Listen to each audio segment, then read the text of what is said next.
Satyabama Institute of Science and Technology.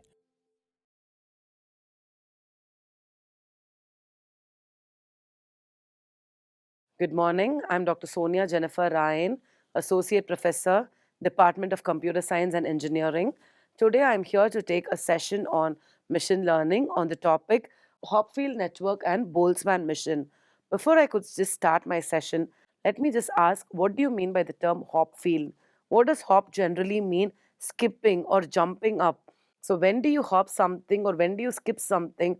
When that particular point or that particular part is not required by the user.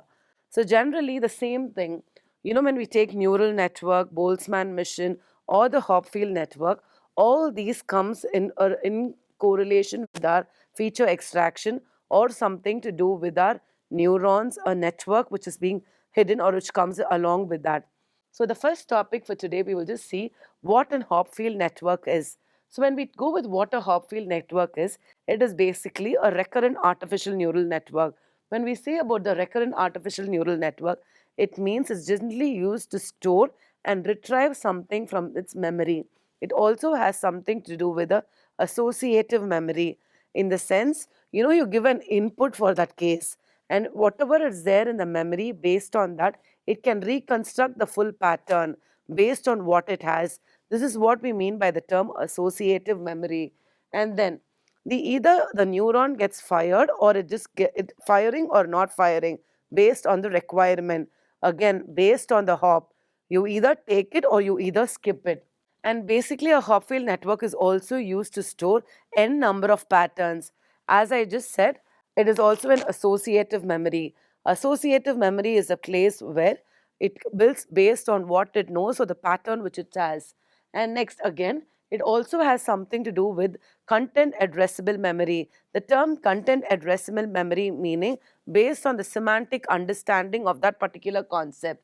And then again, the same thing, associative memory, image construction, and mistake correction.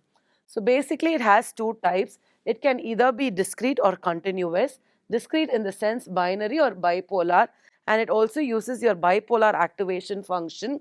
And then the types of representation.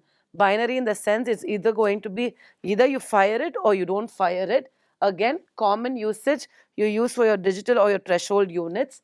And then comes the bipolar, either your -1 or your +1, used for your signal processing. And again, Hopfield network uses your binary values or your bipolar activation functions. Okay, the basic elements of your Hopfield network. It generally has an interconnected network or an interconnected neurons. So these neurons will either fire or not fire. That is, in case if that particular feature is needed or in case that particular neuron is being activated, that gets fired. And then each neuron is going to be a network and it will be connected to every other node in that particular network. Okay, next, the strength of the connection between the neuron is typically represented by the frequency binary weights, and it can be either +1 or it can be -1. Another important characteristic of the Hopfield is that it has its energy function, and this energy function tells us about the system state. And the system, when it reaches a stable state, meaning the overall energy of the network is being reduced or it is being minimized. Okay, what is the main possible drawback of your Hopfield network? Hopfield network, the basic drawback or the main drawback is that there's a possibility of the bogus states or the restriction on the number of patterns that are being used. Okay, the basic architecture, again, it is going to have n number of nodes or multiple neurons, all are going to be interconnected. Weights either can be +1 or -1, and it can either be triggered when needed. Okay, so these are going to be the neurons. This is the architecture. X1, X2, X3 are going to be the neurons. If these are going to be the neurons, these will be the outputs of that particular unit. Y1, Y2, Y3. So the first connection, let X1, the green one is going to be the connection from your X1. So it just comes like this. So the first connection will be from 2. So that is why the weight is represented as the output from 1 and the weight as 2 here. Same thing when it comes here, it becomes W13. For the 2 also it becomes like, for the 2 it is represented by the orange line, Y2, and when it comes here, So 2's output plus the 1 from here. And then again when it goes to 3, it becomes 2 and 3 similarly. Same thing we can do it for your x3 as well. So basically the Hopfield network, the energy function is generally represented using this formula 1 by n summation of our xi and xj. So where my weight represents the weight between the neurons I and the neuron j, n is the total number of neurons and p is the number of patterns which are being stored in my network. So this is how I conclude my Hopfield network. So Hopfield network is generally being a network where I either take my fields as, only when I need that particular neuron I take into consideration. If I don't need it, that can be skipped, and the weights are generally going to be +1 or -1. The next comes the Boltzmann mission. In case of my Boltzmann mission, it is a stochastic system where another function called as an energy based function is being introduced.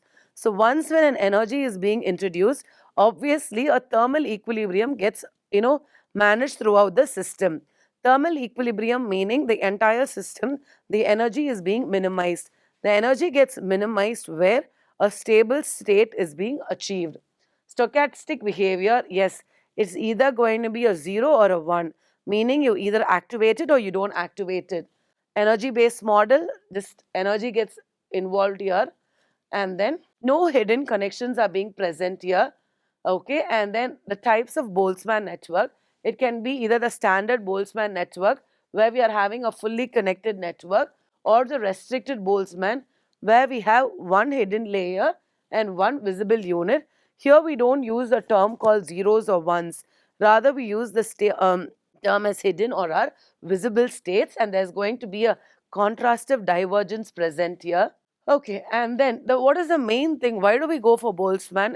The reason is for the dimensionality reduction, and then we go for the collaborative filtering. It's commonly used in the recommendation systems, as in the movies, the Netflix, or any other social media application, or OTTs in that case. And then we can use it for pre-training a deep network. And then comes the steps. How does it work? So basically, initialize the weights randomly, minimal weights. Then we take up and give the input data to the visible layer, sample the hidden units based on the visible units, reconstruct our visible units, and then update the weights, comparing the differences. We repeat this for different epochs where our error level becomes considerably minimum to show the contrastive divergence.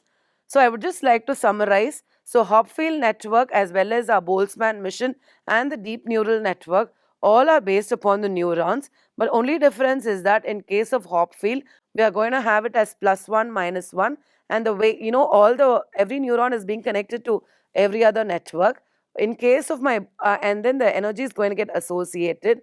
In case of my Boltzmann mission, a stochastic network, the other one was an associative one there. Here, the thermal equilibrium is being maintained throughout. Thank you.